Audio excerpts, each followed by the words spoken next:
Jaya Prabhupada, Jaya Prabhupada, Prabhupada. Jaya Prabhupada, Jaya Shri Prabhupada. Jaya Prabhupada, Jaya Prabhupada, Prabhupada. Jaya Prabhupada, Jaya Srila Prabhupada. Jaya Prabhupada, Jaya Prabhupada, Prabhupada. Jaya Prabhupada, Jaya Srila Prabhupada. Jaya Prabhupada, Jaya Prabhupada, Prabhupada. Jaya Prabhupada, Jaya Srila Prabhupada. Jaya Prabhupada, Jaya Prabhupada, Prabhupada. Jaya Prabhupada, Jaya Srila Prabhupada. Jaya Prabhupada, Jaya Prabhupada, Prabhupada. Jaya Prabhupada, Jaya Srila Prabhupada. Jaya Bhaktivedanta Swami Prabhupada. Bhaktivedanta Swami Prabhupada. Jaya Bhaktivedanta Swami Prabhupada. Bhaktivedanta Swami Prabhupada. Jaya Jaya Prabhupada. Prabhupada. Prabhupada. Jaya Jaya Prabhupada. Jaya Jaya Prabhupada.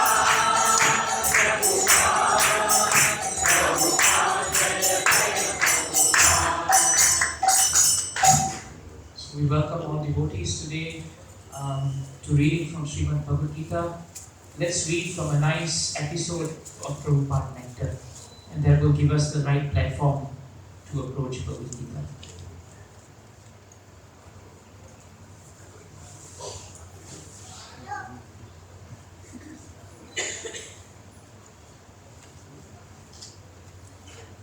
Prabhupada tells a short story. There was a professional dancer who used to hold performances in many different places, including outdoor sites. After one scheduled performance, a friend asked the dancer, "So did you perform last night?" "No," the dancer replied, "I could not." His friend was surprised and asked why not. And the dancer replied, "There was a hill." A hill. In other words, due to the non-ideal situation, the dancer did not perform. Prabhupada said that this is not real dancer. A real dancer would have danced even if the hill was offered as the site for dancing. Even if the dancing performance was not up to a standard, a real dancer would have danced under any circumstances. Similarly, a dedicated disciple will perform his or her duty even if facilities are lacking. So this is a very nice point. Devotional service is not dependent on circumstances of this material world. It's not dependent on time. It is not dependent on place. Doesn't matter whether we have Gauranga Center. Doesn't matter if we have nice facilities for us to hear Bhagavad-gita, Bhagavatam. It doesn't matter what state of health we are in also. As long as we have the capacity and the desire, we should continue with devotional service. That's why Srimad Bhagavatam very nicely says that one must be agreeable to hear this message. When we are agreeable to hear this message, then no matter what circumstances there are, we will come to hear Bhagavatam, we'll come to hear Bhagavad-gita. See, this dancer is a good example. Just because the place was not good doesn't mean that we cannot perform devotional service. That's why we want this mood. This mood is that even if there are two persons, still we will go on with devotional service. If there's no one, then Prabhupada said, doesn't matter, you just chant and the walls will hear. One time when there were no persons, the devotees felt bad because they arranged nice program for Prabhupada. But Prabhupada said, do you not see that where there is devotional service, all the devatas are here, all the acharyas are here. So actually, we should not, just because of material vision or lack of maturity, stop programs, become discouraged, or think that, we need this setting, then we can do something. No, we should not. Those of you who are on the prasadam cooking roster, we really commend you and thank you for it, because sometimes the conditions in the kitchen are not the best. And despite all the difficulties, you continue supplying sumptuous, wonderful prasadam to all. But we also know that in many places in the world, there are places which don't even look like a kitchen. And the devotees have just set up a kitchen immediately to serve Prabhupada. So austerity is the middle name for devotees. Whatever happens, we are so and so austerity das, so and so austerity Devi Dasi. We should always be prepared in any circumstances to execute devotional service. If you say, I will wait until this happens, that happens, it will never happen, Prabhus and Matajis. If you say, I'll have to do this, do that, and then only you'll be alright, it will never happen. That is the nature of the material world. We cannot wait. We have to push on. That is important. Jai Grantaraj Srimad Bhagavatam ki Jai. Jai Srila Prabhupada ki Jai. So let's read a nice verse from 232 of Bhagavad-gita. Very instructive verse on how to fight, in the sense of why Krishna told Arjuna to fight and how we should perform our duties. Jaya Radha Madhava Kunja Bihari Jaya Radha Madhava Kunja Bihari Jaya Radha Madhava Kunja Bihari Jaya Radha Madhava Kunja Bihari Jaya Gopi Jana Vallabha Jaya Girivaradhari Jaya Girivaradhari Jaya Gopi Jana Vallabha Jaya Girivaradhari Jaya Girivaradhari Jaya Yashodanandana Jaya Prajajanaranjana Jaya Yashodanandana Jaya Prajajanaranjana Jaya Yashodanandana Jaya Prajajanaranjana Jaya Yashodanandana Jaya Prajajanaranjana Jaya Yamuna Tiravanachari Jaya Kunja Bihari Jaya Yamuna Tiravanachari Jaya Kunja Bihari Jaya Yamuna Tiravanachari Jaya Kunja Bihari Jaya Yamuna Tiravanachari Jaya Kunja Bihari Jaya Yamuna Tiravanachari Jaya Kunja Bihari Jaya Yamuna Tiravanachari Jaya Kunja Bihari Jaya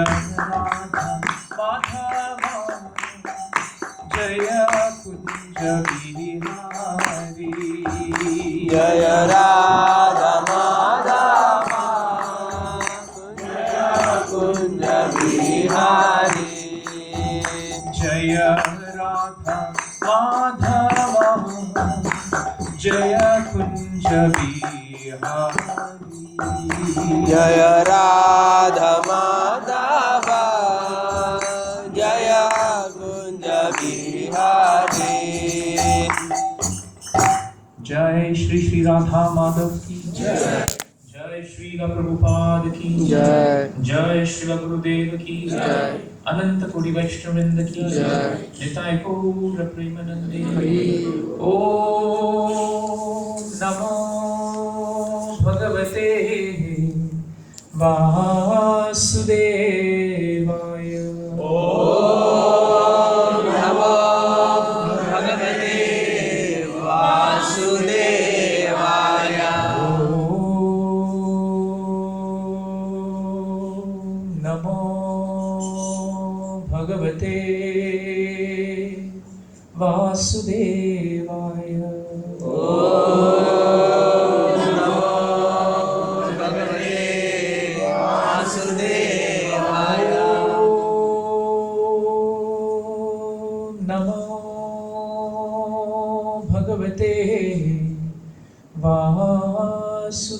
Vasudevaya. Om Namo Bhagavate Vasudevaya. Reading from Bhagavad-gita as it is, chapter 2, contents of the Gita summarized, and verse 32. Yadrichaya chopapannam Yadruchaya Chopapannam Swargadwaram apavritam Swargadwaram Apavritam Sukhina Kshatriya Partha Sukhina Kshatriya Partha Labhante Yuddhamidrisham Lavante Yuddhamidrisham Yadrichaya chopapannam Yadruchaya Chopapannam Swargadwaram apavritam Swargadwaram Apavritam Sukhina Kshatriya Partha Sukhina Kshatriya Partha Labhante Yuddhamidrisham Lavante Yuddhamidrisham Yadrichaya chopapannam Yadruchaya Chopapannam Swargadwaram apavritam Swargadwaram Apavritam Sukhina Kshatriya Partha Sukhina Kshatriya Partha Labhante Yuddhamidrisham. Lavante Yuddhamidrisham Prabhu's. यदृच्छया चोपपन्नम् Yadruchaya Chopapannam स्वर्गद्वारम् अपावृतम् Swargadwaram Apavritam सुखिनः क्षत्रिया Partha Sukhina Kshatriya Partha लभन्ते युद्धमीदृशम् Lavante Yuddhamidrisham Yadrichaya chopapannam Yadruchaya Chopapannam Swargadwaram apavritam Swargadwaram Apavritam Sukhina Kshatriya Partha Sukhina Kshatriya Partha Ante Yuddhamidrisham Lavante Yuddhamidrisham Mataji's. Yadrichaya chopapannam Yadruchaya Chopapannam Swargadwaram apavritam Swargadwaram Apavritam Kshatriya Partha Sukhina Kshatriya Partha Labhante Yuddhamidrisham. Lavante Yuddhamidrisham Please repeat the synonyms. Yadrichaya, Yadruchaya by its own accord. by its own accord Cha, Cha, also. also Upapannam, Upapannam arrived at. arrived at Swarga, Swarga of the heavenly planets. of the heavenly planets Dwaram, Dwaram door. Door Apavritam, Apavritam wide open. wide open Sukhinaha, Sukhinaha very happy. very happy Kshatriyaha, Kshatriya the members the members of the royal order. of the royal order Partha, Partha O son of Pritha, Usana Prata Labhante, Lavante to achieve, Yuddham war, Idrisham, Idrisham like this. like this Translation and purport by His Divine Grace A.C. Bhaktivedanta Swami Prabhupada ki Jai. Please repeat the translation. O Partha, O Partha happy Happy are the Kshatriyas to Kshatriyas whom such fighting opportunities such fighting opportunities come unsought, come unsought opening for them opening for the them doors of the heavenly planets. doors of the heavenly planets. Please hear the purport. As Supreme Teacher of the world, Lord Krishna condemns the attitude of Arjuna, who said, I do not find any good in this fighting. It will cause perpetual habitation in hell. Such statements by Arjuna were due to ignorance only. He wanted to become non-violent in the discharge of his specific duty. For a Kshatriya to be on the battlefield and to become non-violent is the philosophy of fools. In the Parashara Smriti, or religious codes made by Parashara, the great sage and father of Vyasadeva, it is stated, Kshatriyo hi praja rakshan, Shatra panihi pradandayan, Nirjitya para sainyadi, Shitim dharmena palaye. The Kshatriya's duty is to protect the citizens from all kinds of difficulties, and for that reason he has to apply violence in suitable cases for law and order. Therefore he has to conquer the soldiers of inimical kings, and thus with religious principles he should rule over the world. Considering all aspects, Arjuna had no reason to refrain from fighting. If he should conquer his enemies, he would enjoy the kingdom. And if he should die in the battle, he would be elevated to the heavenly planets, whose doors were wide open to him.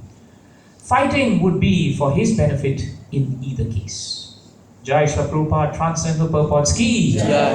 Om Ajnana Timirandasya Jnananjana Shalakaya Chakshurunmilitam Yena Tasmai Shri Gurave Namaha Shri Chaitanya Manobishtam Sthapitam Yena Bhutale Swayam Rupa Kadamayyam Dadati Swapadantikam Vandeham Shri Guru Shri Kamalam Shri Guru Vaishnavamscha Shri Rupam Sagrajatam Sahagana Tam Sajivam Sadvaitam Savadutam Parijana Sahitam Krishna Chaitanya Devam Shri Radha Krishna Padam Sahagana Lalita Shri Vishakhanvitamscha He Krishna Gana Sindhu Dina Bando Jagatpate Gopesha Gopika Kanta Radha Kanta Namostute Tapta Kanchana Gaurangi Radhe Vrindavaneshwari Vrishabhanu Sute Devi Pranamami Hari Priye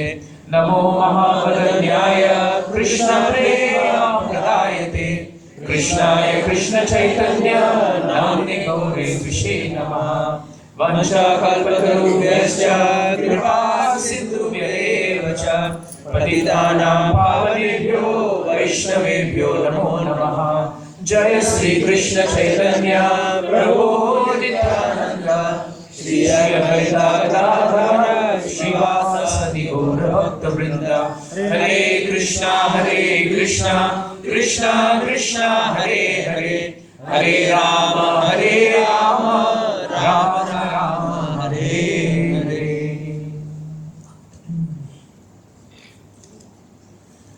So we welcome everyone. Hare Krishna. Hare. Tomorrow morning we have a very special visitor, His Holiness Bhaktivedanta Maharaj. Bhaktivedanta Maharaj, it is said in Mayapur, in the holy dham of Mayapur, you ask anyone, if you ask this question, who is the personality in Mayapur who knows the holy dham better than anyone else, they will say it's Bhaktivedanta Maharaj. If you ask Bhaktivedanta Maharaj, you know it inside out, you say no. Only my Guru Maharaj, Jayapataka Maharaj knows, and that's his mood. But everyone knows, he's the one who trains all the devotees to take the tours. Whenever devotees are not sure what are the internal pastimes, he is the expert. And tomorrow he will come to speak about Harinam Chintamani. In other words, the importance of chanting the holy names and how to avoid the 10 offenses. So we're very fortunate to have him on Sunday. And then next week, for the entire duration of the Chinese New Year weekend, we're very fortunate to have one of the senior disciples of Srila Prabhupada and a member of the governing body commission for a long time, one of the leaders, Romapad Maharaj.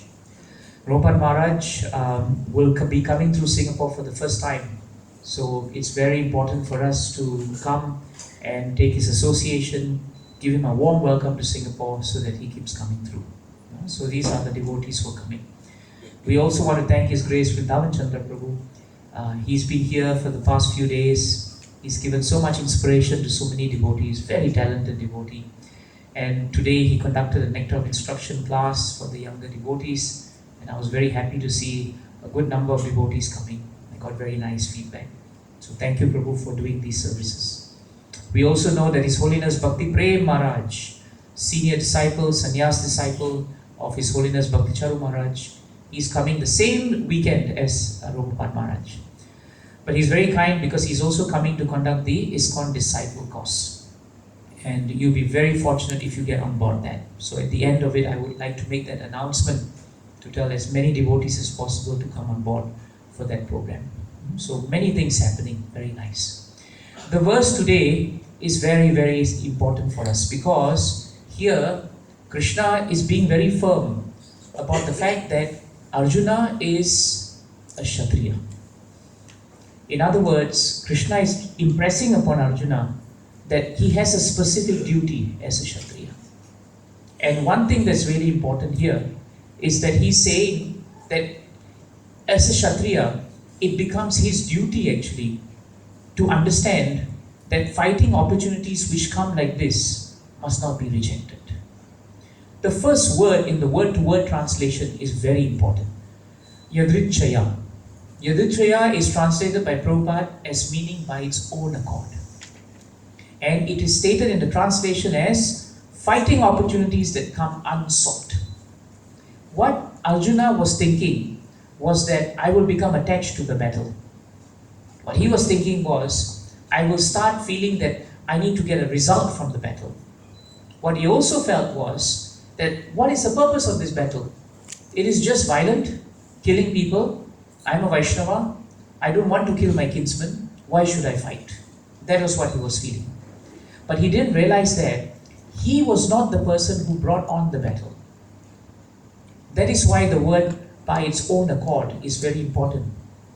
In lectures on this particular verse and other verses, Prabhupada says this fighting opportunity came to Arjuna not because he asked for it, but because it was the plan of Krishna.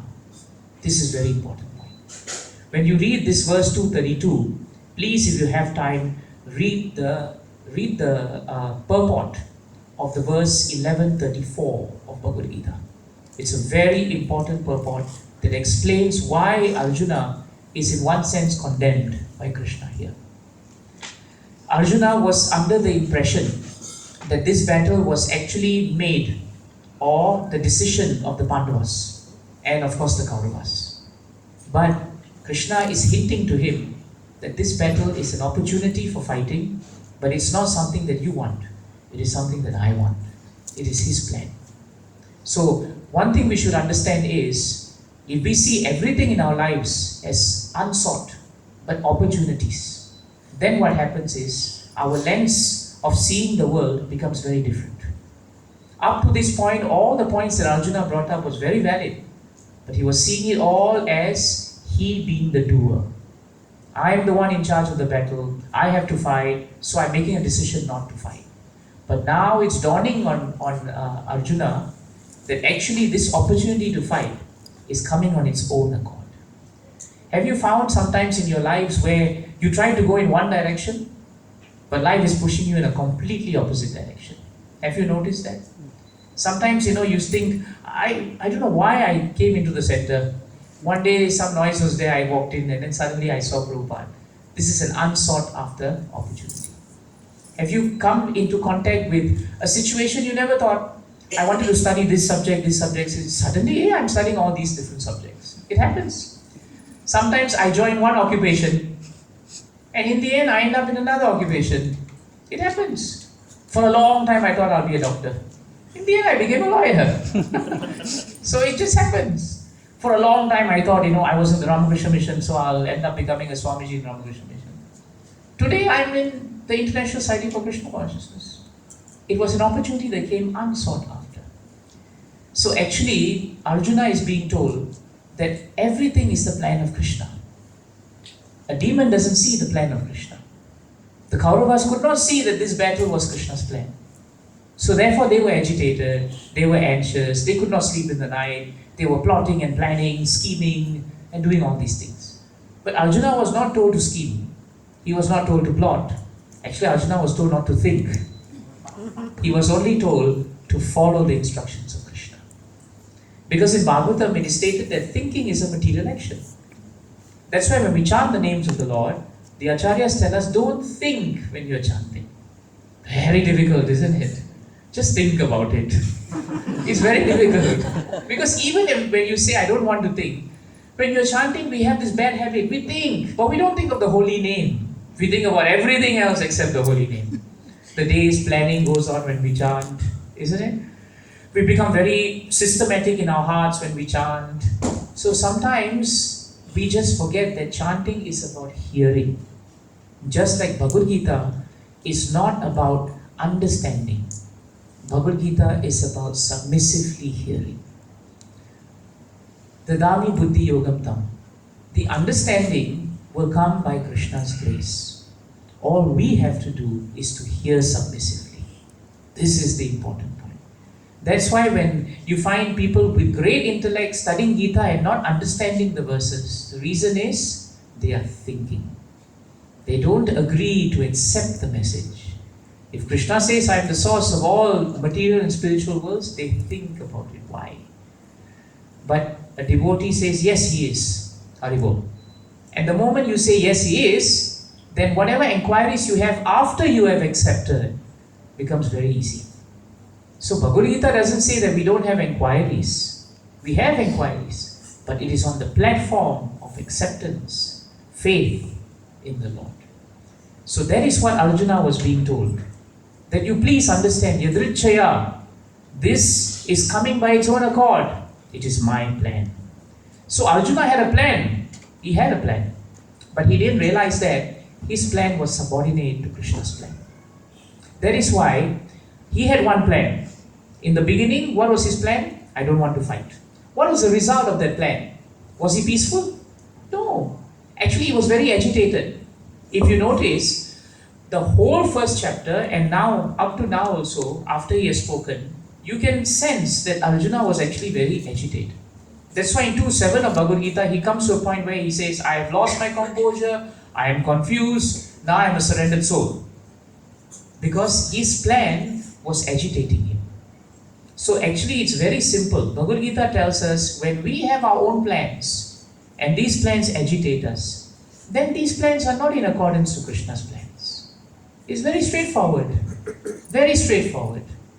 That is why 1.5.14 of Srimad Bhagavatam gives the evidence of this. Vyas Bhagavan compiled the Itihasas, the Puranas, he compiled the Vedas, he did everything. He did so much more than you and I will ever do. Much more. He's the literary incarnation of the Supreme Personality of Godhead. Yet after all that, in the first canto, 4th chapter, does he feel satisfied? No. He is not satisfied. If Vyas Bhagavan was not satisfied after doing everything to do with the Vedas, then what chance do you and I have of being satisfied in this world? We have no chance. We have not compiled anything. Even the story of our life is being compiled, not by us, but by the Supreme Personality of God. We have not compiled anything. So we cannot be satisfied. Why? Because Vyas Bhagavan forgot to glorify and broadcast the glories of the Supreme Personality of Godhead. In other words, Krishna's plan was different. And that is why Arjuna was not satisfied. That's why 1.5.14, what is that? Tato anyata kinchana yad vivekshataha pritat drishastat krita rupa namabihi na karhi chit kwapicha dushtita matihi labe tabata hatana uhivaspadam. This is a very nice point.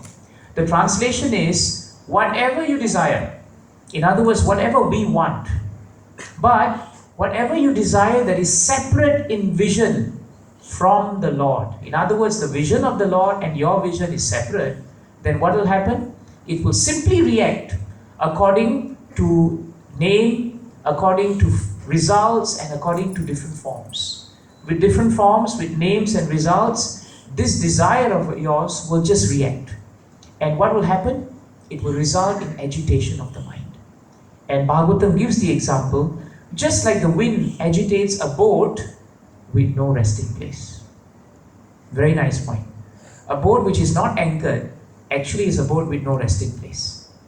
Sometimes we forget, what is the significance of anchor? Anchor means the boat has a resting place, isn't it? You think about it, if you say, I'm anchored at the lotus feet of Krishna, that means you have a resting place. A place where your mind can rest, your heart can rest, your senses become controlled, and you become satisfied and peaceful. So how nice Vyasadeva was instructed by Narada Muni. This is the point. This is the practical point. Very, very practical. It tells us that our plan, we can tell if it is in line with Krishna. Why? Because it will agitate when it is not coming in line with Krishna. And you know very quickly, nobody needs to tell you, Prabhus and Matajis, when you're agitated. Nobody needs to tell you that. You know it. This is the only symptom of a disease that you can actually diagnose without the doctor. This part, doctor doesn't have to look at you and say, Mr. So-and-so, I think you're agitated. You can know it immediately when you wake up. Why? Don't blame others. Blame the fact that your plan, your thinking is not in accordance with his plan. Now you read the purport to 1134. Because in the purport, Prabhupada says, every plan is made by the Supreme Personality of Godhead. But he is so kind and merciful to his devotees that he wants to give them the credit.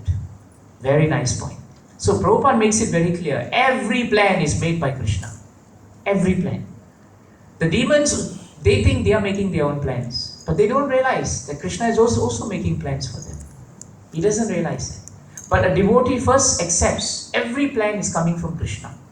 That means whatever happens to us, up or down, is Krishna's mercy. But when plans go very well, like Krishna's plan was that the battle of Kurukshetra should end in victory for Arjuna, then Krishna is so kind and merciful to his devotees, the purport says that he gives them credit.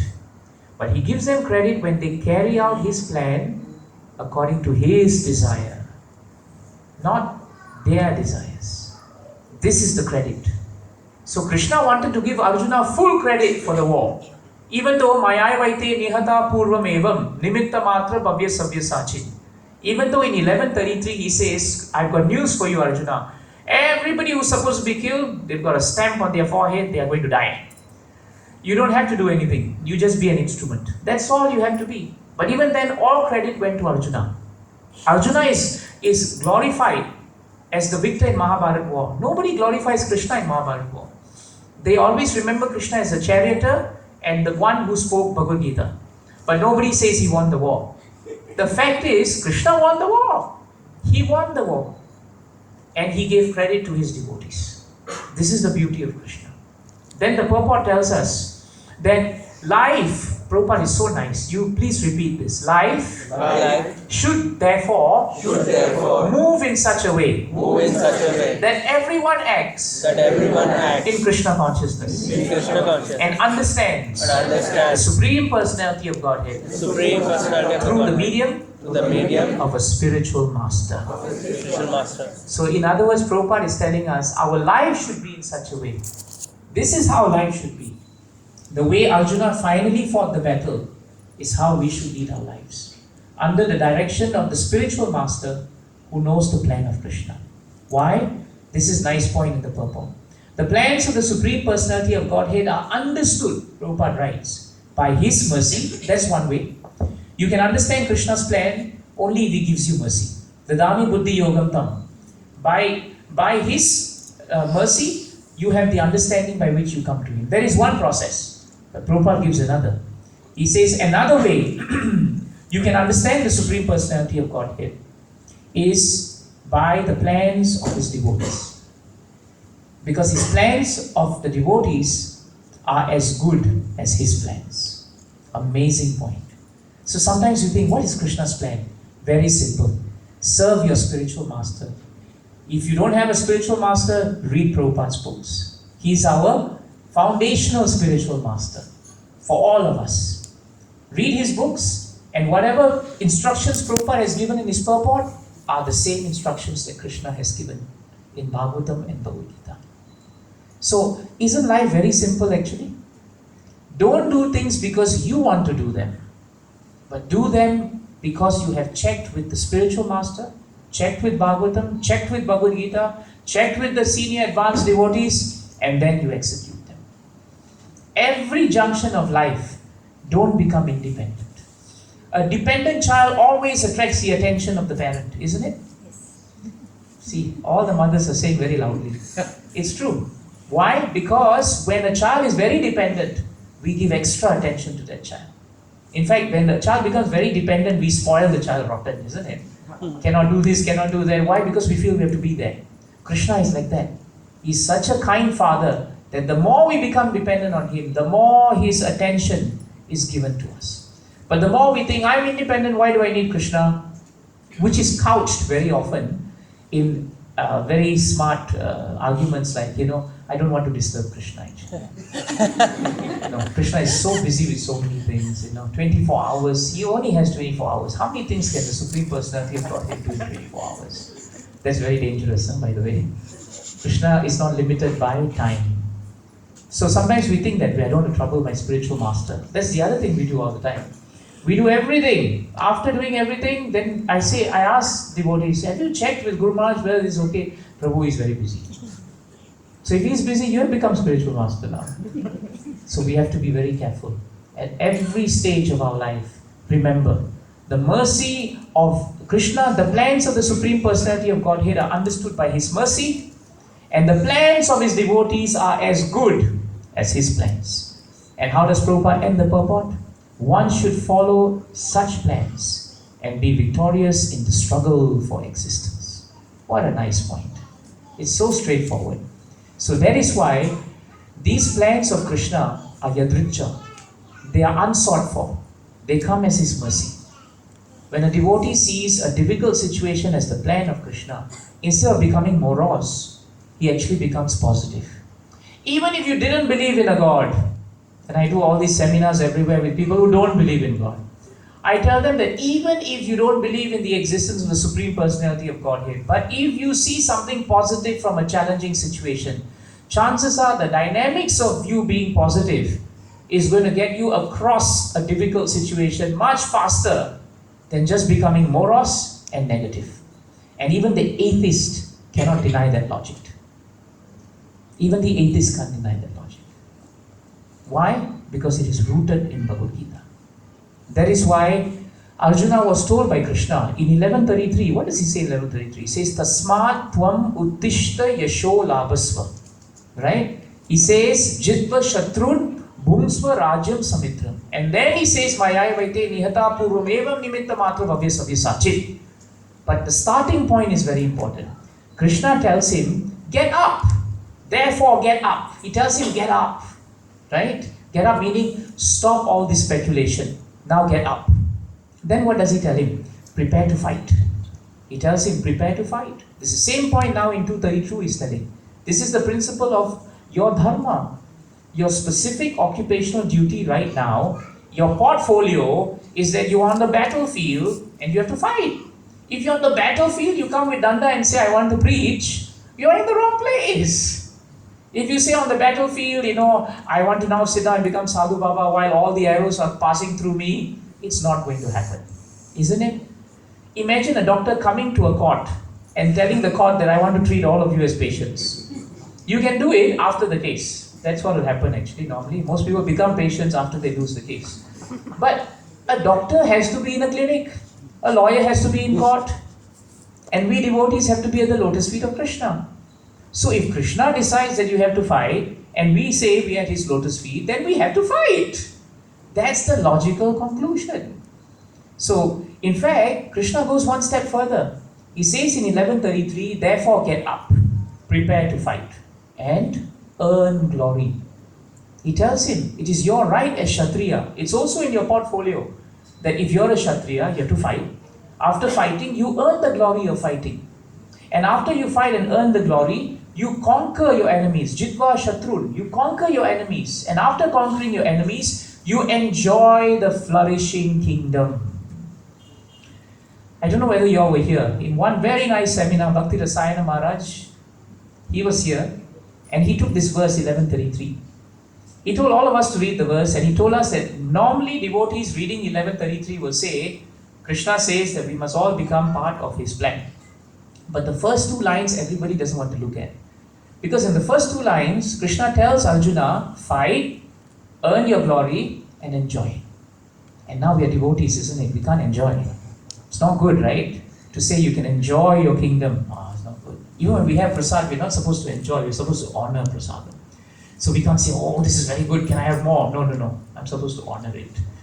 Sometimes when devotees say, can we really enjoy? There's sense clarification. But you read this purport very carefully, read the verse also very carefully, and you'll find that Krishna, or rather Prabhupada ends by saying, considering all aspects, last paragraph, Arjuna had no reason to refrain from fighting. If he should conquer his enemies, he would enjoy the kingdom, because that was his specific duty and result of the duty. It came as a byproduct, and Arjuna was entitled to it. But also at the same time, if he should die on the battle, then again there's no loss, because he executed his duty. And because he executed his duty, even if he was not devotee, or he was a pious gentleman, he will be promoted to the heavenly planets. But if he did not fight, then he will go to the hellish place, because he's completely ignored that which was the plan of Krishna. So actually, who was really attached to fighting? If you think carefully, at this point of time, at least up to 2.7, Arjuna was attached to the result of the fighting. He didn't want to fight, but he thought he was fighting. Here Arjuna has been told by Krishna, you are not fighting. Now that changes the whole dynamics. You are now instrument. If you become an instrument in Krishna's hands, then you don't think you are doing it. But it doesn't stop you from doing the best you can do, isn't it? That's why a Vaishnava in chapter 12 of Bhagavad-gita is known as Daksha. He's expert. We have so many material occupations, Prabhus and Matajis. We don't neglect them. We perform them to the best of our ability. But we perform them in such a way that we are not disturbed. Why are we not disturbed? Because we try our best, as Arjuna was told. And whatever comes, it is coming out of its own accord. It is coming by Krishna's mercy. And because a devotee is not attached to the result, it is unsought after. You see the point? It is unsought after. I do my devotional service, but if someone likes it or someone doesn't like it, I'm not attached to it. I will learn from my mistakes and I will become a better devotee. That's why Dharma Projita Kaitava Atra Paramo. That's why in 112 of Srimad Bhagavatam, that same point is in resonance with 232. Completely rejecting all religious systems which are materially motivated with fruitive intention. That's why Arjuna was told, no fruits coming from here. You enjoy the kingdom upon religious principles. It's in the purport. In other words, Arjuna was told to fight, but fight as your dharma, because it is your dharma now to fight. The time will come when you will renounce. That will be your dharma then. So we should be clear where we are. We should not abandon those duties that we are supposed to do. And that includes devotional service, which is Savai Pumsam Paro Dharmo, the highest service. All other services may come and go according to time, place and circumstances. But what Arjuna was told is become instrument. That is the highest point. And once you become an instrument, then it doesn't matter where we are. It doesn't matter what battle we are fighting. The consciousness is still the same. It is still the same. That is why Narada Muni's consciousness and Arjuna's consciousness is considered the same in Bhagavatam. Arjuna appeared like he was violent. But what does Prabhupada write here? Prabhupada writes here that in the Parashara Smriti, it is stated here that the Kshatriya's duty is to protect citizens from all kinds of difficulties, and for that reason, he has to apply violence in suitable cases for law and order. In other words, because Arjuna had to vanquish enemies, did not disqualify his service to Krishna, because it was his duty. This war was not about two parties. It was the plan of Krishna to get rid of adharmic elements and replace it with eternal Bhagavata Dharma. That's what he wanted. So anyone who fell into the lotus feet of the Lord and followed his feet and obeyed his instructions, then they were given full glory. Even though the devotees don't want it, they were given full glory by the Lord. So it appears sometimes that we have to perform an activity that looks material. But if we are not attached to its result and we use what comes from it totally for Krishna, then that activity becomes completely transcendental. It doesn't touch us, Prabhu's Matajis. It doesn't touch us. This is an important point for us to remember. And Arjuna actually did that. He was told to fight, not for his pleasure, but for the Lord's pleasure. But then some people ask the question, if it's for the Lord's pleasure, then why should he enjoy his kingdom? Isn't it? Why should he enjoy his kingdom? Then it should be that Lord should enjoy the kingdom. But Krishna never inherited this kingdom, didn't want the kingdom. The point is, by serving the Lord, we also become blissful. That is the point. By serving the pure devotees of the Lord, we also become very blissful. And we find it by way of experience. When we are agreeable and submissive to the message of Bhagavatam and we serve the devotees, actually we become completely blissful in anything we are doing. That is why he said, enjoy the kingdom. Because he knew that the devotees of the Lord would not enjoy the kingdom in a material manner. They will enjoy the kingdom by getting all their subjects Krishna conscious. Just like Parikshit Maharaj did right at the edge of Kali Yuga. And just like how all the Manus and all the Prajapatis and all the great devotees before that made their citizens into great devotees. We may not be rulers of planets, But we each have a duty to make our families into that situation. We all have. We have that duty. We have a duty that every person who walks into Gauranga Center or who comes across us in any part of our lives should be given this right to enjoy. What? To enjoy in the service of the Lord. That is why we are known as pleasure seekers. By constitution, Prabhupada says, we run after pleasure. That's why we have nice prasadam. Imagine Gauranga Center, imagine all our programs with no prasadam. Half of us won't sit here. And the crowd will not increase at the point of prasadam time. We know, we do the demographics, we watch the statistics, and we always know that in the beginning of Bhagavad-gita, very few of us are there. During Arati time, hardly anyone is there. But I tell you, our attendance spikes just before 8:25. Or even more at 8:45. At that point, people you've never seen will come. And they may be even first in the queue. Why? Because it is the natural constitutional nature of the living entity to seek pleasure. For those of us who like a nice kirtan, you can be assured we will be there when all the nice kirtaniyas of our movement are there. Kirtan Mela will be coming up in Mayapur. Devotees wait an entire year just to immerse themselves in the experience. Why? Because we are pleasure seekers. We are. So actually nothing wrong with being pleasure seekers because the nature of soul is Anand. Anand is there. But if we serve Krishna and the pure devotees, that pleasure we get is not temporary. Temporary pleasure leads to confirmed misery. You keep this statement with you. Temporary pleasure leads to confirmed misery. This is confirmed. Or in Singapore language, it's double confirmed. It's double confirmed. Why? Because the moment you run after 7:14 of Srimad Bhagavatam, when you have time, read that verse, 7:14. It is very nicely stated, the nature of the living entity is to run after happiness. We all agree. But the living entity doesn't realize that when he runs after happiness, his objective is to diminish his distress. Agree? It is true. But then Bhagavatam says, Prahlad Maharaj says, but what he doesn't realize is, the day he starts his journey for material happiness, that day all the conditions of distress appear. You think about it. The day you start your journey to become materially happy, that day, byproduct, material misery sits next to you and says, I'm here. But the day you start doing service for Krishna and serving the devotees and sacrificing time, sacrificing manogatan, this mental speculation that Arjuna was having for our benefit, because he was pure, that day you will become satisfied. Till then, if your mind says, no, but why this, but why that, it will go on. It will go on. There's just no end to it.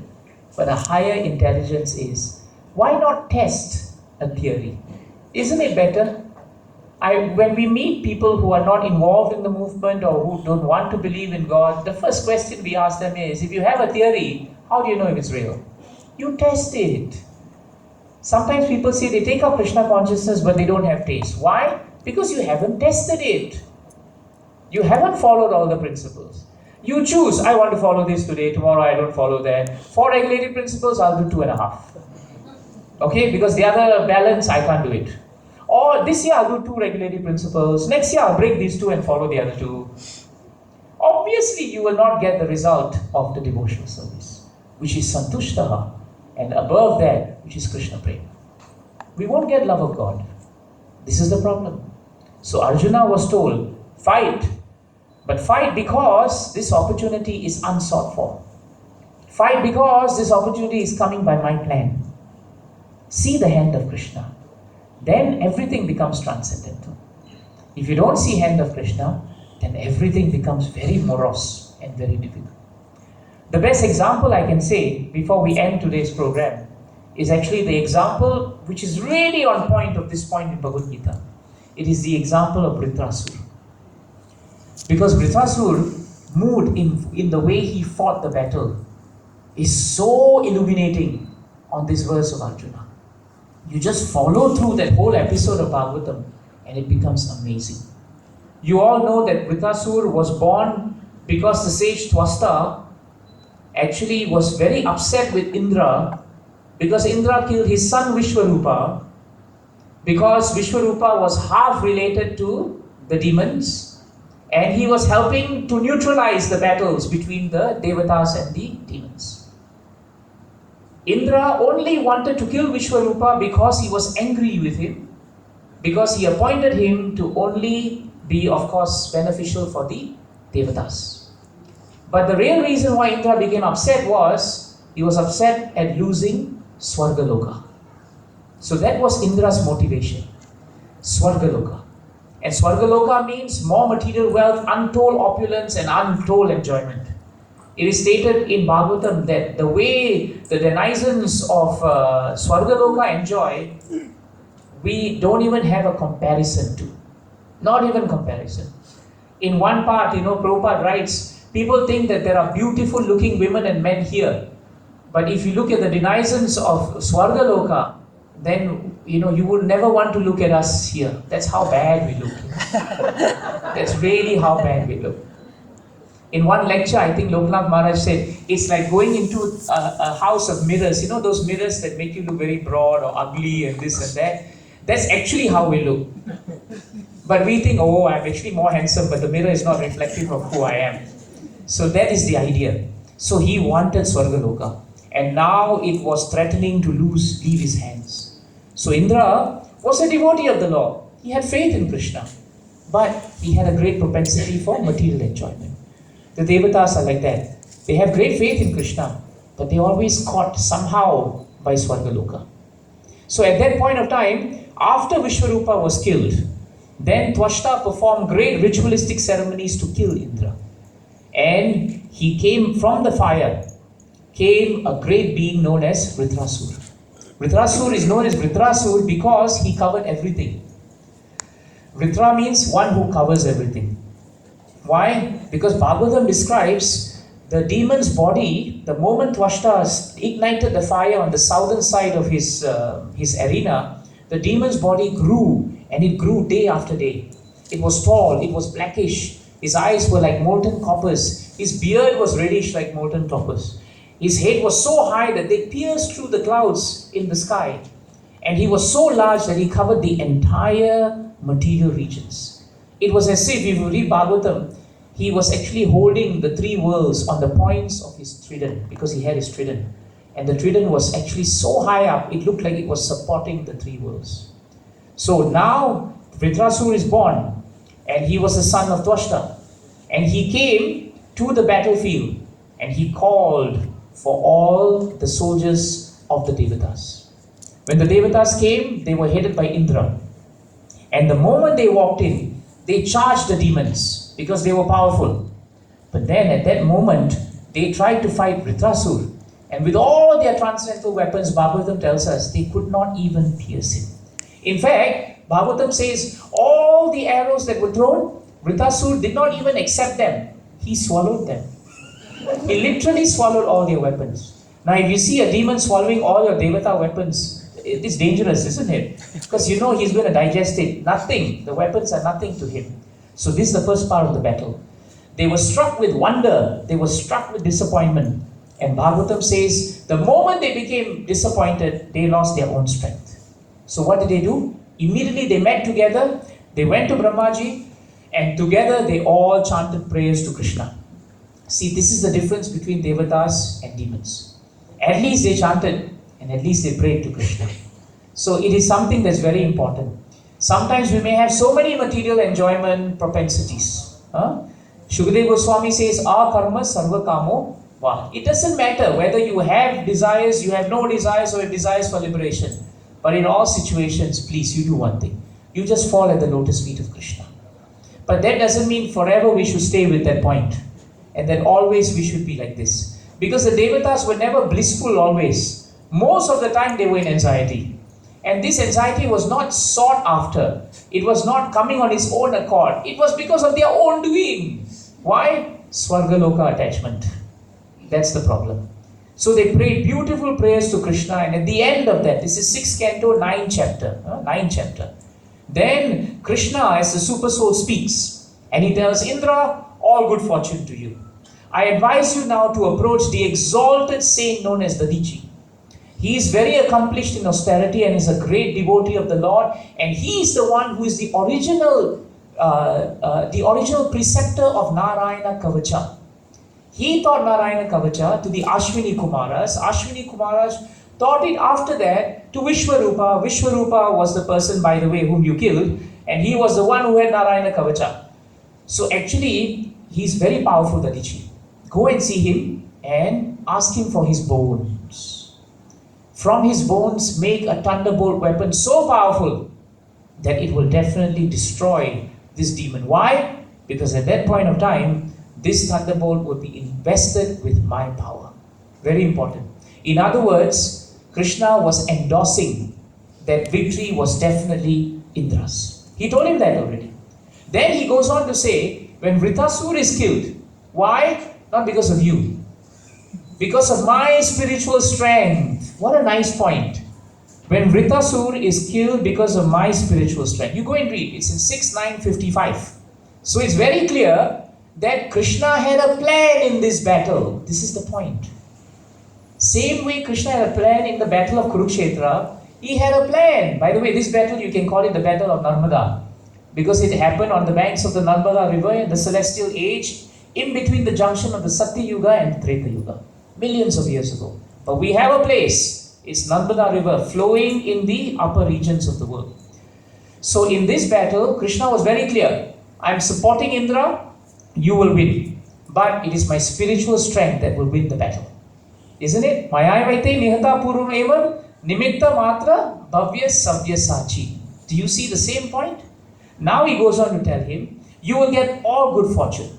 Because, this is important, although Vritasur can destroy all the three worlds, that means Vritasur is actually very powerful.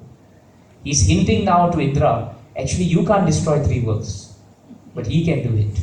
But I'll tell you one thing, do not fear that he will harm you. Now he's telling him, Vritasur is not going to harm you. Why? Because he's also a devotee and he's never envious of you. This is the mood in which we must serve Krishna. If you don't take anything today, you take this point back.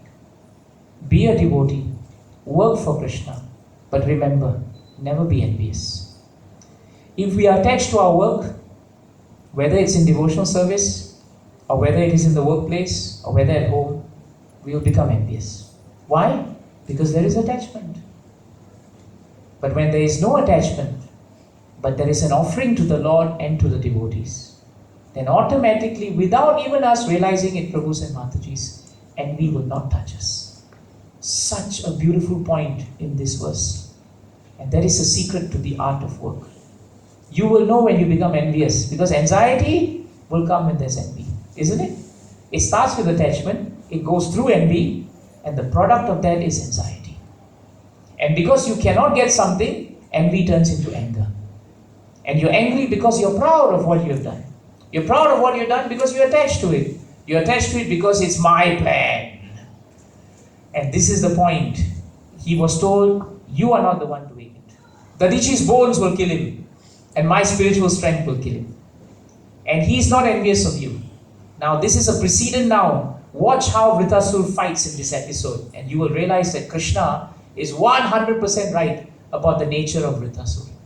So what happens now? At the end of Satya Yuga and the beginning of Treta Yuga, a great battle ensued. The Asuras came. And now they thought, because Vritasur was very powerful, remember? First part of battle, they all ran away, right? To pray. Now they come back.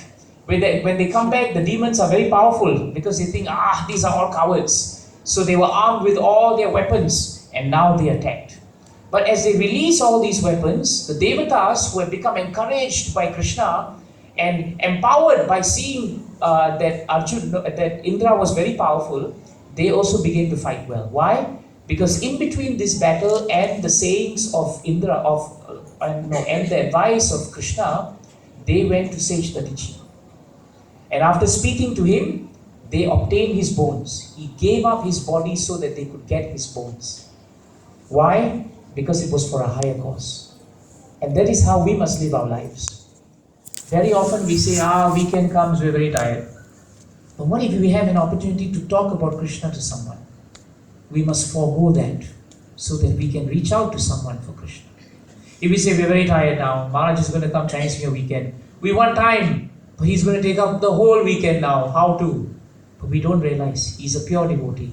When he speaks on Bhagavatam, Bhagavad-gita, what do you think we are going to feel? We will feel less anxious. We will feel more satisfied, more blissful. And that's the reason why, ironically, we say we don't want to go and hear him. Because we think Chinese New Year weekend we can do something else that is going to make us more blissful and more happy. This is lack of faith. This is lack of intelligence. So this is a higher principle. And then when Dadichi gave his bones, he went back to Krishna. And the Devatas now come and they fight. And as they fight, now we find that the demons are backing off. Even though they tried hurling the greatest of weapons, because the Devatas wanted the protection of Krishna, it was futile. Now the Asuras became worried. What did they do? They turned their backs and they started running away from the battlefield. As they ran away, Vritasur was the only man standing, or rather the only demon standing. Vritasur turns to them and says, "All you great soldiers and demons, why are you running away? Don't run away." Then he says something very nice. According to time, place and circumstances, we will sometimes experience victory, sometimes we will experience defeat. Then he says, "My dear demons," he's giving them Bhagavatam now. He says, "My demons, don't you know, all entities who have taken birth in this material world, they must die. No one in this world has found a solution to that. So, it doesn't matter where we are going to die, because death is inevitable. But, if under these circumstances you die fighting, you'll be promoted to heavenly planets. And if you die trying, then what happens? You will die a suitable death. Or better still, if on the battlefield while you're dying, you remember the Supreme Personality of Godhead, then you will go back to his spiritual world." This is the demon, not Indra. And who was his audience, preaching audience? Demon. More demons, not the Devatas. He was speaking Bhagavatam on the battlefield. So he said two kinds of glorious death. One is very rare. You remember Krishna and go back. The other is die on the battlefield, leading the army and never showing your back to your enemy, showing your front. Both are recommended in Shastras. Does this sound familiar? Isn't this exactly what Arjuna is being told by Krishna? It's exactly on point. And Bhagavatam confirms it. And at that moment in the 11th chapter, we are fast forwarding because time is of the essence. What happens then? As they are running away, these Devatas, look at them. They now fire arrows at the running away demons. So their backs are to the back and they are firing. And in Kshatriya code, you never do that. You only release weapons when your enemy is facing you. So now Vritasur becomes upset with the Devatas and he rebukes them. He says, "You people are also nonsense." First he says, "Demons, you fellas are nonsense because you are running away like cowards." Now when he sees, hey, these people are shooting at them, he says, "You people also nonsense." Right? You're both nonsense. Why? Because this is not the way to fight a battle. This is an inglorious way to battle. He forcefully rebuked the Devatas and he told them, one should never kill an enemy who is afraid of losing his life. Think about it. You never kill an enemy who is afraid of losing his life. You can only engage in battle with an enemy who is fearless. In today's battles, terrorism and the way people hide and kill people, you would think that there is no code of Kshatriya conduct. So if anyone comes up to me after the class and tells me, "Prabhu, can we apply the principles of Kshatriya and go out there to fight?" I will tell you it's commonsensical that those principles don't exist anymore because they are not on the foundation of the Gita. They are on the foundation of mental speculation and materially motivated intentions. No comparisons. Absolutely not. You're trying to compare apples and oranges, you just get bewildered. So don't. So Vritasur at that point says, don't fight this way. Become like real gentleman warriors. And what does he do? He decides, let me now fight. Instead of talking to these nonsense people, let me fight. So what does he do? Taking his huge trident, he starts trampling on all the Devatas. He's so big. His feet is very, very big. So he starts trampling on them. And when he sees, when the Devatas realize now they are extremely in danger because so many of them are losing their lives, what does Indra do? Indra decides, let me throw one of my clubs at Vritasur. The club is so powerful, it would have vanquished an entire army, Bhagavatam says. But Vritasur caught it like you would catch a garland thrown at you. If we threw a garland at someone, he won't run away, You just catch it because it's a garland, nothing. So it is said in Bhagavatam that he caught it. And when he caught it with his left hand. Bhagavatam is so precise, we assume that his master hand must be right now. But he caught it with left hand because it was nothing. And then he hurled the same club back at Indra. It hit Airavata, the elephant. It injured the elephant's mouth. He started bleeding and he fell back 14 yards. You go and count 14 yards for an elephant the size of Airavata to fall, and you realize it is a tremendous strength. When he fell, who fell with him? Indra also fell. He was on. And when he fell down, he became morose. But what did Vritasur do? Did he go in for the kill? If you watch WWE, you watch MMA, right? You watch all these things, they will tell you, this is the time. Your enemy is vulnerable, go in for the kill. But what does Vritasur do? Bhagavatam tells us, Vritasur, following religious principles, refrained from again striking Indra with the club. He refrained. He stopped. Indra, taking this opportunity, used his hand, which was filled with Amrit, and touched Airavata, who became very strong again, relieved of the pain, cured his injuries, and then he stood up again. But now when Indra stood up, Bhagavatam tells us, he became silent. Why? Because he realized that he felt very small now. Vritasur had proven in those few hours on the battlefield what a great devotee he was. He had proven that he had no envy in the heart. Otherwise, he would have killed him that way. Because you are motivated by envy when you kill a vulnerable enemy. But he was motivated by principles of Sanatana Dharma, the principles of Bhagavatam. It is Bhagavata Dharma. And that is why he stood there. And at that point in time, what does Vritasur tell him? He rebukes him. He says, Indra, you are nonsense. You are really bad. Why? Because you killed the Brahmana. You killed your own spiritual master. Vishwarupa was his spiritual master. Indeed, you killed my own brother because he was his brother. It is my good fortune I can face an abominable enemy like you. Only for the sake of living in heavenly planets did you kill my brother. He was self-realized, he was sinless, he was qualified, and yet you just did away with him. Indra, you are bereft of shame. You are bereft of mercy. You are bereft of glory, and you are bereft of good fortune. You have been deprived of all these qualities, and you are condemned even by man-eaters. Even Rakshasas will not touch your flesh. This is what he says. And then he says, I will pierce your body with my trident.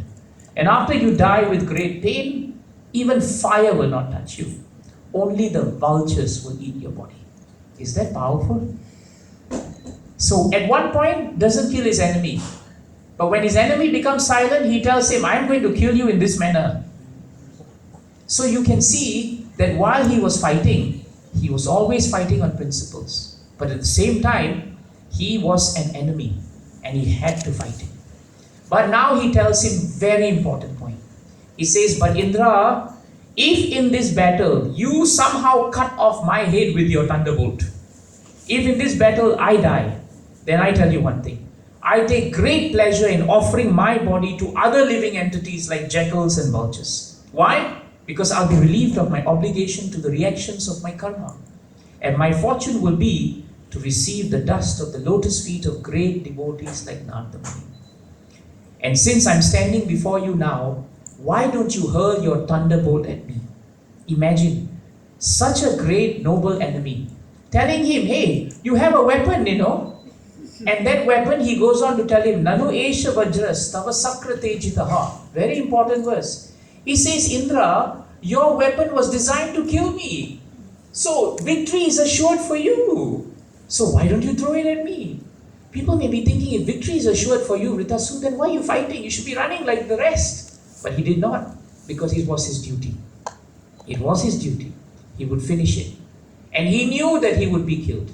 That's why he says that you should have no doubt that you will kill me. And by the force of your thunderbolt, he says, I shall be freed of material bondage. You can get your Swargaloka. That's okay. I will be relieved of this world of material desires. I will fix my mind upon the lotus feet of Lord Sankarshan. I shall attain the destination of such great sages as Narada Muni. just as Lord Sankarshan has said. Why? Because Vritasur was Chitraketu Maharaj in his previous life. The stock of devotional service made him execute his duty perfectly. So we don't execute perfect duties based on concoctions. If we have nice sadhana and we follow our devotional principles nicely, in no time Krishna gives us the understanding to perform our duties perfectly.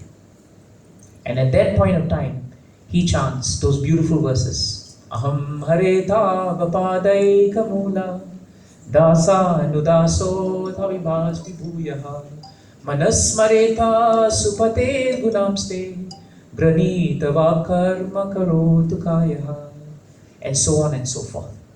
So Vritasur's mind, his consciousness was completely at the lotus feet of Krishna.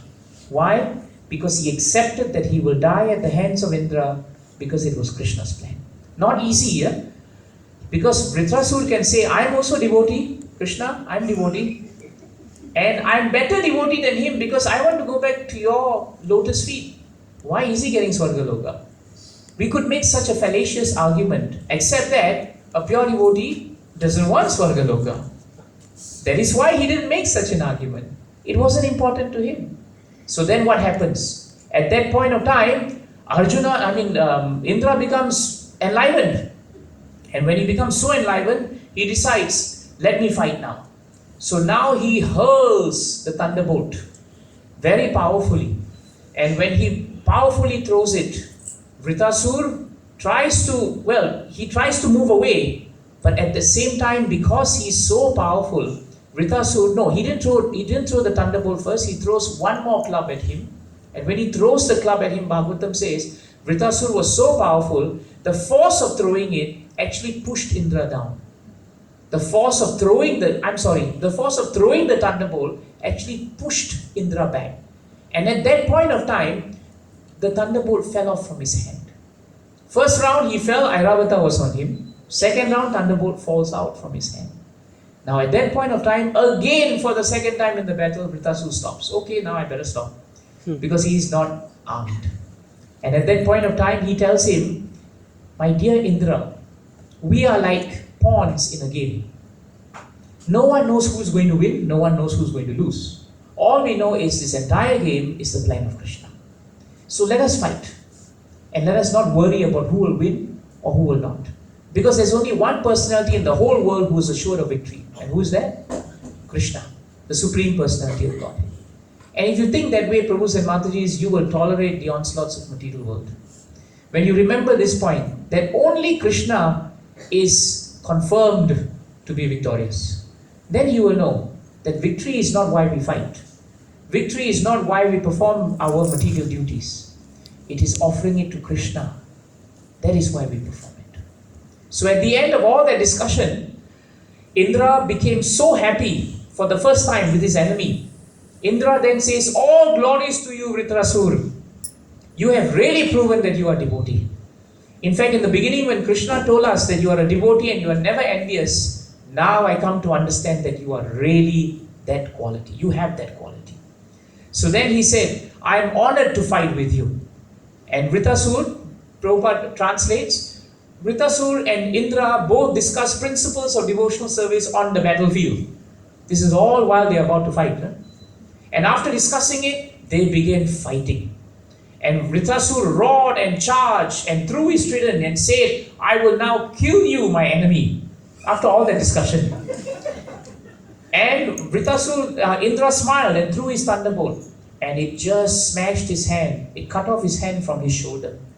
Again, Vritrasur roared and came back. And the thunderbolt came back again at him. And this time the second hand, the entire arm, was divested from his shoulder. Vritrasur, Bhagavatam said, looked like a beautiful, huge, dark cloud, even as he lost two arms. But he didn't stop fighting.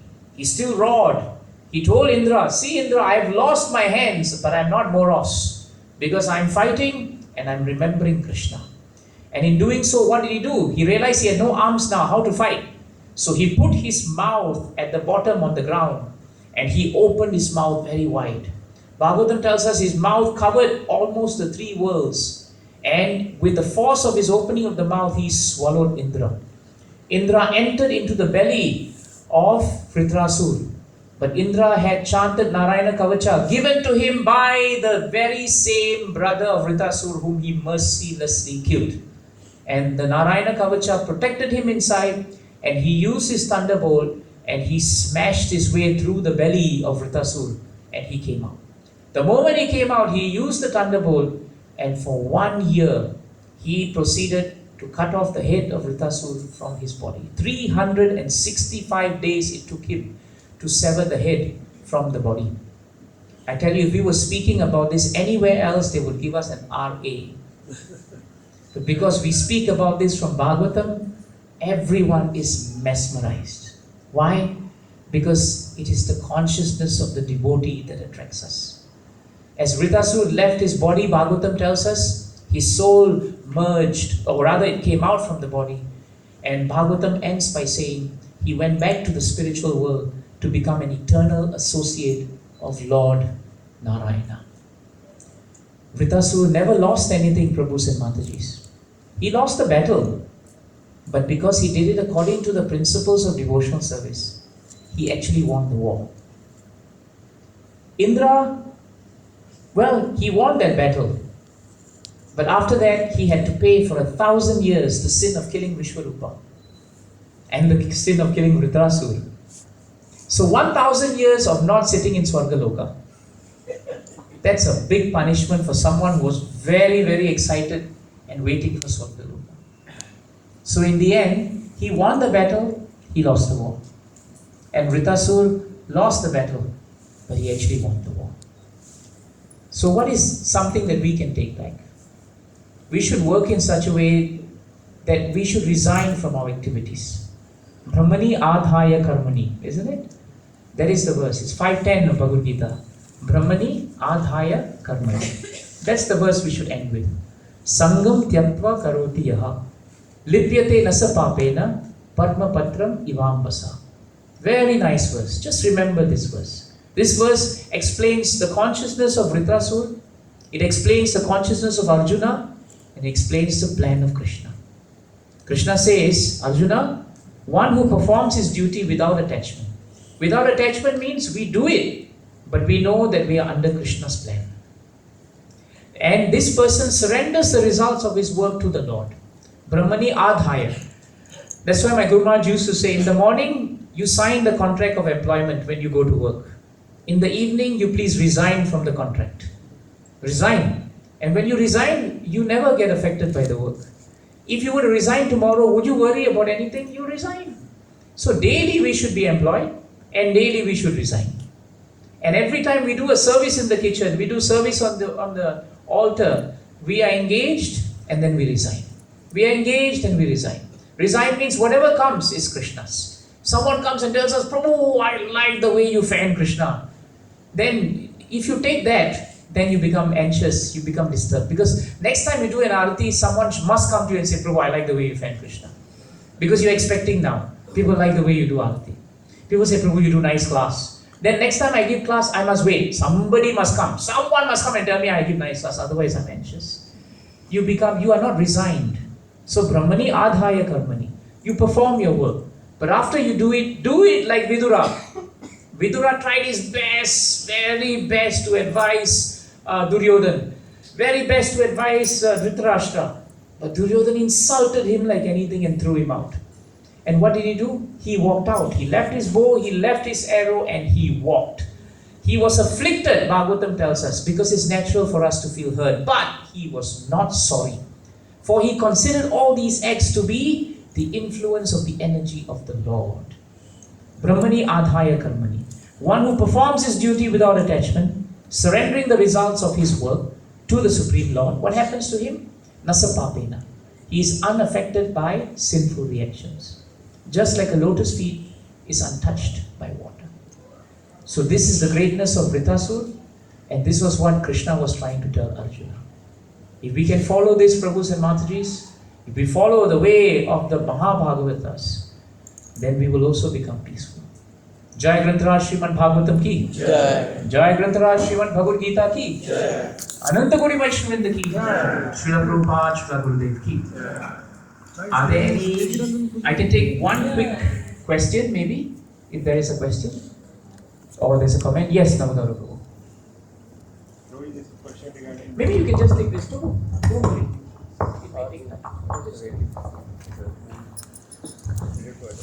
Thank you, Prabhuji, for wonderful class. Prabhuji, one question regarding the following of the dharma by Vritrasur story. You mentioned that Vritrasur followed the principles of dharma. He never attacked Indra when he was unarmed, and but while fighting, he also reminded Indra that he has the vajra, and with that he should attack. So, is it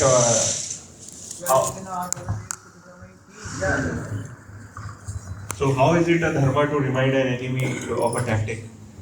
And the same thing happened in Mahabharata also, where Bhishma Dev is telling the Pandavas that they could attack him, behind Shakuni. So, how is it? Very nice question. Very nice question. Very nice question. The answer is very straightforward. We always get stuck in what is known as dharma according to specific varnas and ashrams, and we forget that there is a higher dharma known as Bhagavad-gita. When we get stuck in the dharma of ashrams and varnas, what happens is we think that that is the highest dharma.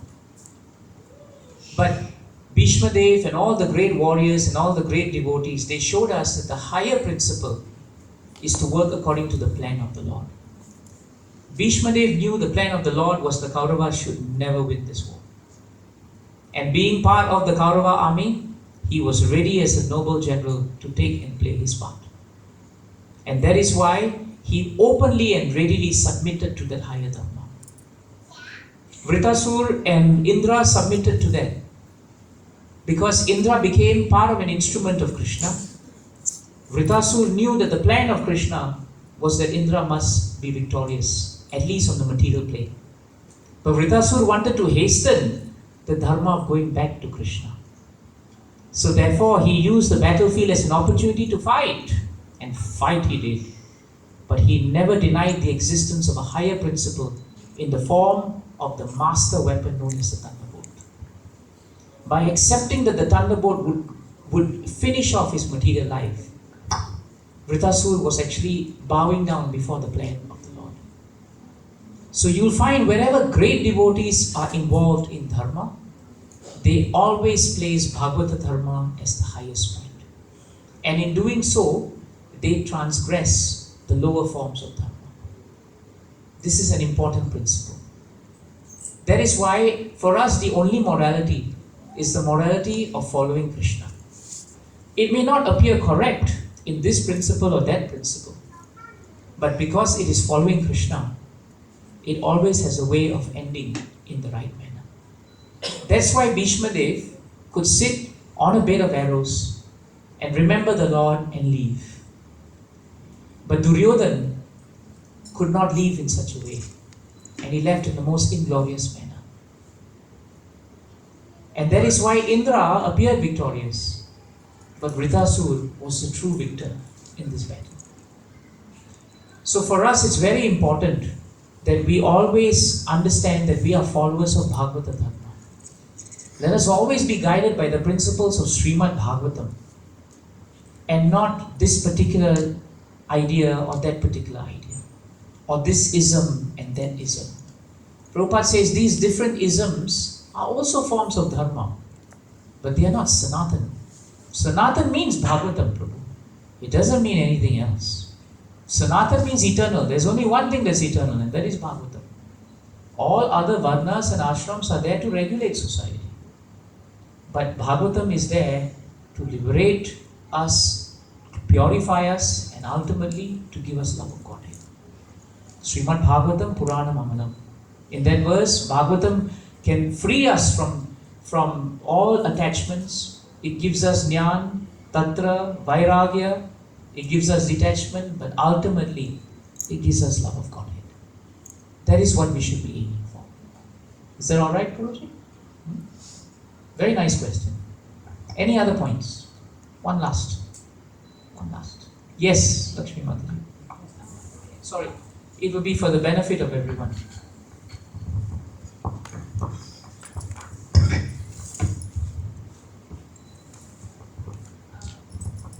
So we are to usually follow the spiritual master and what the spiritual masters have told us, because we are materially contaminated and we won't be able to make conclusions on our own. In the 11th canto though, Krishna tells Arjuna that an intelligent person can achieve real benefit through his own intelligence and understand the world around him. Which verse is that, Master? This is 11:7:20. 11:7:20. Yes, it says an intelligent person. Sorry, this is Bhagavatam. Yes. Huh? Oh, Bhagavatam, sorry. In the 11th canto, okay, yes. So how are we supposed to understand this verse? Could you repeat the line? Yes, an intelligent person, expert in perceiving the world around him and in applying sound logic, can receive and can achieve real benefit through his own intelligence. Thus, sometimes one acts as one's own instructing spiritual master. So This is under the principles of the 11th canto Jnana Yoga. It's a very nice point. Krishna is defining the principle of how we can approach Krishna through intelligence. But you realize that there is a big caveat over there. Could you read the sentence again? The answer is in the sentence. expert, an intelligent person, Yes, then expert in perceiving the world around him. full stop. The qualification for intelligence is that you are expert in the perception of what this world is.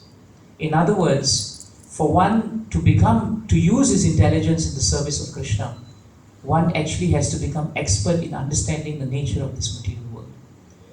If there is such a person who understands the nature of the material world, then that person, by the strength of 11th canto, samsara dharme avimuyamanaha, smritya hari bhagavata, what's the last word, bro? Pradhana, bhagavata pradhana. So this verse follows up with Jnana Yoga, or it's just after Jnana Yoga. So the point that is being stated here is, we should, if we are intelligent enough to understand the nature and workings of the world, that the world is like this, then what will happen is, Krishna from within will give us sufficient knowledge and understanding on the basis of our intelligence to be able to actually advance in spiritual life. But this comes from the understanding of the world.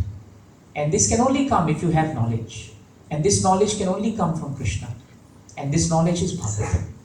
So even a devotee on the path of intelligence, to obtain this level of intelligence, he must derive it from Srimad Bhagavatam. So actually it's very logical. Is that alright for you? So you see, the reservoir of knowledge is Bhagavatam. The reservoir of devotion is Bhagavatam. The reservoir of all activities is Bhagavatam. At any point of time, we must be with Bhagavatam. Thank you, Masterji. Very nice question. Thank you for your time. Before we have Arati, 2 announcements. Tomorrow morning, His Holiness Bhaktivedanta Maharaj will be with us. Do you all remember Bhaktivedanta Maharaj? Yes. Okay, so I expect a level of enthusiasm to be able to see him.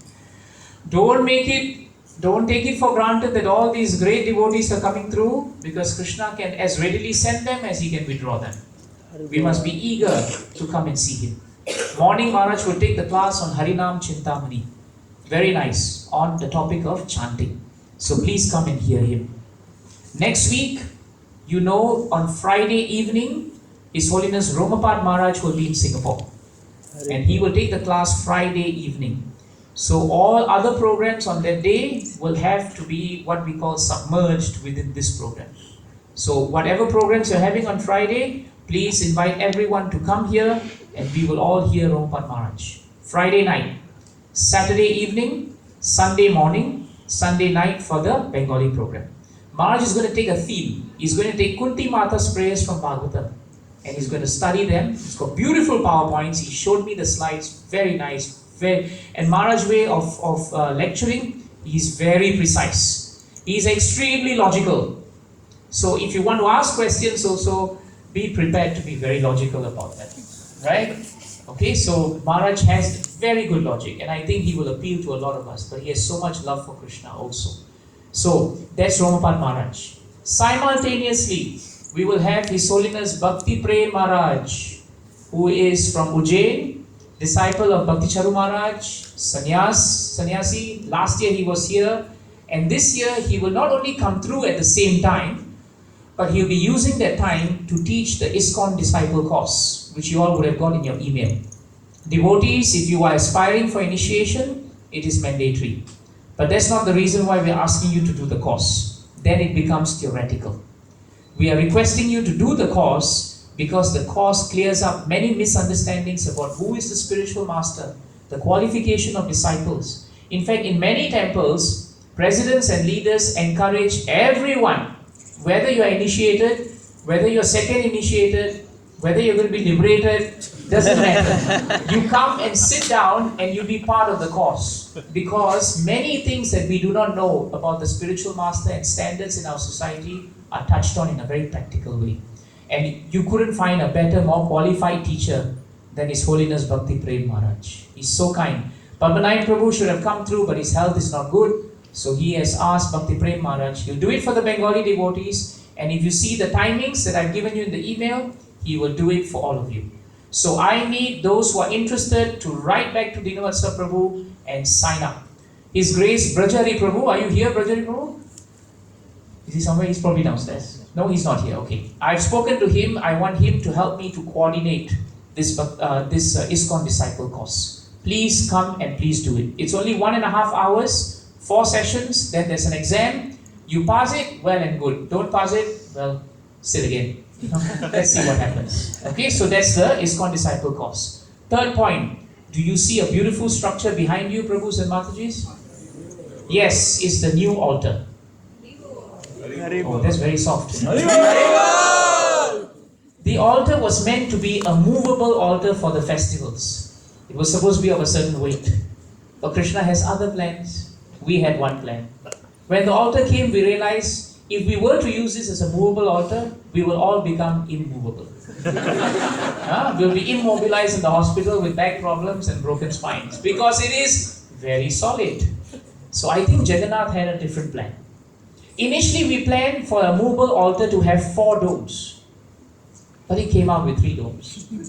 And I think Jagannath has already decided the measurements. So a team led by Dinavasa Prabhu, Pushpa Gopal Prabhu, and all glories really for the hard work of Vasuman Prabhu to work with Ujjain and get this going. And Bharat Prabhu who worked on the lightings and the setup. Krishna willing, this is going to go up tomorrow so that by the time Romapad Maharaj comes, we will look like an ISKCON center. Right? Because everyone tells us, Prabhu, this looks like an ISKCON altar, you know. And that one, well, but don't forget, this was the altar chosen by their lordships. It's a beautiful altar. So now, the altar has come, but we require devotees to come forward and be part of this. How? You contribute by Lakshmi. Okay? That's my request to you. It's not very, very cheap, neither is it very, very expensive. But it requires Lakshmi. If you want to know how much, well, Advaita Prabhu is here, our treasurer. He will enlighten you. Right? I don't like to discuss money on Vyasa-san, not good. But my encouragement to you is whatever you have earned January, whatever bonus you got in December, before he leaves the pocket, send it over to Jagannath. It will be very helpful.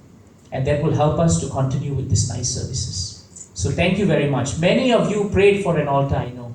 And now it has come. This is the beauty of Jagannath. And when we see such opulence, we know that Jagannath is pleased. And in that way, we should not become complacent. But we should increase nice activities in the center. The last thing I want to do is, devotees look around this center hall. If anyone is creative or has ideas how the hall should look more attractive, this part of the hall very attractive, that part looks like JTC, Jurong Town Corporation, because a lot of things are stacked. The other thing I don't like is look at the paintings. You know, they are not straight anymore. We walk past them, we see them, but they are not straight. And I don't know why they're not straight. If you look around you, you see all kinds of things hanging around. If this was your house, would you allow it? If you allow it, I have nothing to say. But if you didn't allow it, then I would request you to treat this as your house and make sure we come up with a concept where the temple has such a beautiful atmosphere, physically even, that when you come in, you find that it is so nice. People like it. Think of all this, beginning of the year, let's work very hard for Krishna. Hare Krishna. Hare Krishna. Let's have the final arati. We invite everyone for nice prasadam and come tomorrow to hear Maharaj. Haribo. Hare.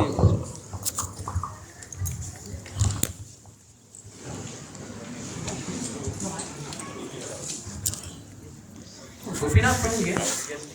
Gopinath Prabhu, can we request you to lead Hare Krishna?